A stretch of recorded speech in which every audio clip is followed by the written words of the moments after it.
The red dust of New Tirana swirled around Alex's boots as he stood before the massive hangar doors, rust flaking off in chunks the size of dinner plates. He'd bought this wreck for a single credit at the planetary auction. A joke purchase, really. The auctioneer had laughed. "Good luck getting anything out of that tomb," she'd said. Alex pulled the deed from his jacket pocket, squinting at it in the twin sun's glare. Hangar 47B, Sector Epsilon, former military installation, abandoned for 60 standard years. The metal groaned as he pushed against the smaller access door, its hinges screaming in protest before finally giving way. "You humans and your fascination with garbage," rumbled a voice behind him, deep and resonant like thunder rolling across mountains. Alex turned to see Vorthax descending from the amber sky, his scales shimmering between copper and bronze in the afternoon light. The Draconian was massive, nearly 20 feet from snout to tail, his wings creating miniature dust storms as he landed. Despite his fearsome appearance, Vorthax had been Alex's friend since they'd met at the farming cooperative 3 years ago. The dragon had an inexplicable fondness for earth wheat, which Alex grew in abundance. "It's not garbage, Vor," Alex said, grinning. "It's an investment. An investment in tetanus, perhaps." Vorthax snorted, small flames flickering from his nostrils. "Your human immune system is impressive, but even you cannot farm rust." The interior of the hangar was cathedral dark, their footsteps echoing against walls that stretched up into shadow. Alex's flashlight beam cut through the gloom, illuminating decades of neglect.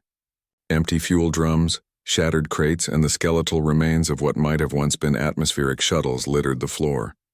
"I thought maybe I could store equipment here," Alex explained, his voice small in the vast space. "Save some credits on the rental fees at the co-op." Vorthax moved deeper into the hangar, his natural bioluminescence beginning to glow as his body adjusted to the darkness. The soft blue-green light emanating from between his scales cast eerie shadows on the walls. Then he stopped, his head tilting in that peculiar way Draconians had when something caught their attention. "Alex, come here now!" The urgency in Vor's voice made Alex's heart rate spike.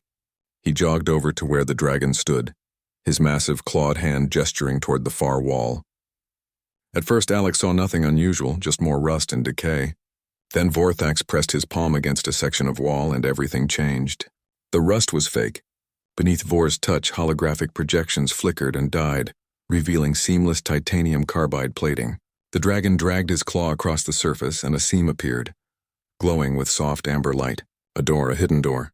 "This is Draconian security encryption," Vorthax whispered, his eyes wide with something Alex had never seen before.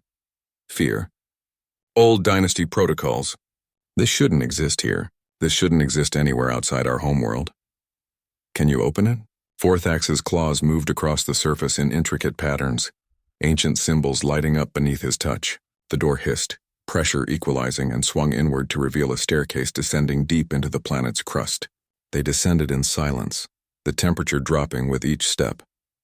Emergency lighting flickered to life as they passed, responding to movement after 6 decades of stillness. The stairs ended at another door, this one simpler, mechanical. Alex pushed it open. The chamber beyond took his breath away. Row upon row of stasis pods stretched into the distance, each containing a draconian hatchling, their small forms suspended in crystalline sleep. Hundreds of them, maybe thousands. The pods hummed with power, their systems still functioning, still protecting their precious cargo. "By the first flame," Vorthax breathed, dropping to his knees. "The lost clutch of Meridian Prime." Alex turned to his friend, seeing tears streaming down the dragon's scaled face. "For what is this?" "During the Meridian War 70 years ago," Vorthax said, his voice breaking, "an entire generation of our young vanished. 3,000 hatchlings stolen in the night. We thought slavers had taken them. We thought they were dead. My sister's daughter was among them." He moved to the nearest pod, his claw hovering over the control panel. "They were hidden here. Someone hid them here and left them to sleep. But why? Why hide them?" Alex examined the central control console, its human-made interface contrasting sharply with the draconian stasis technology. His farming expertise was useless here, but his grandfather had been military. He recognized some of the old Earth Force protocols. "There's a log here," Alex said, accessing the files. "Captain Sarah Chen, Earth Defense Force, final entry dated..." He paused, calculating. 61 years ago. Vorthax looked up, his luminescent eyes intense. What does it say? Alex read aloud, his voice echoing in the vast chamber. The slavers were coming. We couldn't fight them all. The draconian parents begged us to hide their children, to keep them safe until the war ended. We promised we would. We built this place in secret, pooled all our resources. Tomorrow we deploy to Meridian Prime. If you're reading this, we didn't make it back. But the children are safe. Wake them. Return them to their people. Tell them humanity kept its promise. The weight of those words settled over them both. 3,000 dragon children, protected by humans who'd given their lives in a war fought far from Earth's borders. A promise kept across decades, waiting for someone to stumble upon it. Your species, Vorthax said slowly. You absurd, stubborn, beautiful humans. You bought this place for one credit. Technically, I bought the hangar, Alex said, grinning through his own tears. The cargo was just a bonus. Vorthax laughed then, a sound like rolling thunder that shook dust from the ceiling. Help me wake them, Alex. Help me bring our children home. As they moved to the central console, beginning the careful process of bringing the stasis pods online, Alex thought about the farmers who'd laughed at his purchase. They'd said he'd bought garbage. Instead, he'd bought hope. He'd bought the future of an entire species.